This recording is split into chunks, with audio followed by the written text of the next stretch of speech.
નમસ્કાર મિત્રો, હું છું શૈલેષ પરમાર। આ બ્લોગ તમે જોયો નહીં। આજે આપણે ખૂંખાર મેલડીએ પહોંચી ચૂક્યા છે। ત્યાં રવિવાર ખૂબ માત્રામાં ભીડ હોય છે, પણ આપણે સોમવારે તમે જોઈ શકો છો કોઈ ચકલું બી ત્યાં ફરકતું નથી। અને આપણે મેલડીના ધામે આપણે પહોંચી ચૂક્યા છે। જો મંદિર જોઈ શકો છો, ત્યાં કોઈ લાઈન નહીં, કોઈ માણસ નહીં। તો આપણે ત્યાં મંદિરે બી જઈશું। અત્યારે મંદિરના આગળના ભાગમાં છીએ આપણે। તો મંદિરના આગળ ભાગથી આપણે જઈશું ત્યાં ધજાના દર્શન કરવા માટે।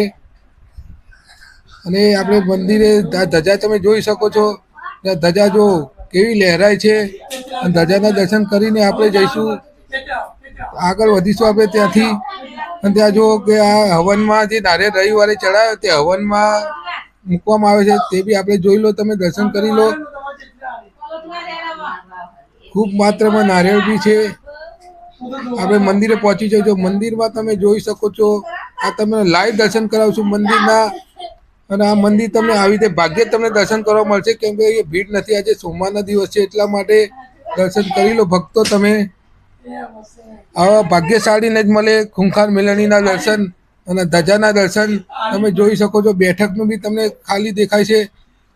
તો આપણે આખો રસ્તો ખાલી છે। આપણે રસ્તામાં બી આગળ વધતા જઈએ। કોઈ ભક્તોની ભીડ નહીં। સોમવારના દિવસે તમે બિંદાસ દર્શન કરી શકો।